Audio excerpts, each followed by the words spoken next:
जेव्हा क्रेडिट कार्डचं मिळतं किंवा क्रेडिट कार्ड आपल्याकडे येतं, त्याच्यानंतर आपल्याला एक क्रेडिट लिमिट नावाची गोष्ट असते. तर क्रेडिट लिमिट म्हणजे काय?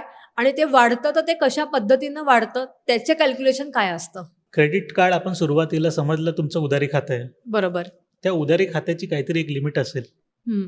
ती लिमिट बँकेने तुमच्यासाठी ठरवलेली जी असेल, बरोबर. त्याला आपण क्रेडिट लिमिट म्हणतो. बरं.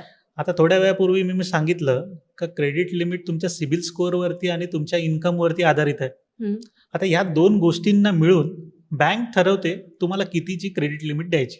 बरं. त्या क्रेडिट कार्डसोबत तुम्हाला कळून जातं का हं. माझी क्रेडिट लिमिट किती आहे. बरं. याचाच अर्थ तुम्ही महिन्याला हं. तुमचं क्रेडिट कार्ड किती रुपयासाठी वापरू शकता. ओके.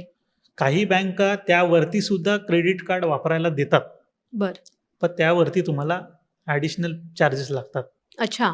त्यामुळे तुम्हाला काळजी घ्यावी लागेल का हं. तुमच्या लिमिटमध्येच तुम्ही खर्च करा. तुमच्या अच्छा. लिमिटच्या वरती जरीही तुम्हाला क्रेडिट कार्ड अलाउ करत असेल, हं. तरी ते करू नका कारण त्याच्यामागे काहीतरी चार्जेस तुम्हाला लागणार आहेत. बरं. मग हे क्रेडिट लिमिट जे वाढतं म्हणतात, तर ते वाढण्यासाठीची गणितं कशी बरोबर. असतात? तुम्ही ज्या वेळेला क्रेडिट कार्ड घेतलत, हं. त्यावेळेला जी तुमची मिळकत होती, कमाई होती, हं. ती कालांतर सेम नसेल. कालांतराने ती वाढत असते किंवा तुम्ही एखाद दुसरं वर्ष जेव्हा क्रेडिट कार्ड वापरता, तेव्हा हं. तुमचा वापर हा बँकेला कळत जातो.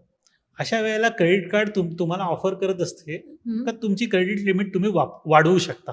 ओके. ह्याचा तुम्हाला मेसेज येतो. बरं. त्यामुळे ती वाढवण्यात काही रिस्क नाहीये. उलट चांगलंच आहे. क्रेडिट कार्डची लिमिट जर तुम्हाला 1,00,000 असेल, तुम्ही नेहमी त्याचा खर्च 80, 90, 1,00,000 घेत जाऊ नका. बरं. कारण ती तुम्ही जितकं कमी वापराल, हं. तेवढं तुमच्या सिबिल स्कोरसाठी फायदेशीर आहे. अच्छा. कारण जेवढं तुम्ही क्रेडिट लिमिटच्या जवळ जाऊन जर खर्च करत असाल, हं. तर हे निगेटिव्ह धरलं जातं सिबिल स्कोरमध्ये. अच्छा. तर तुम्हाला जर गरज वाढत असेल, तर हं. तुमचं क्रेडिट लिमिट वाढवून घ्या व बरं. त्यानंतर खर्च करा.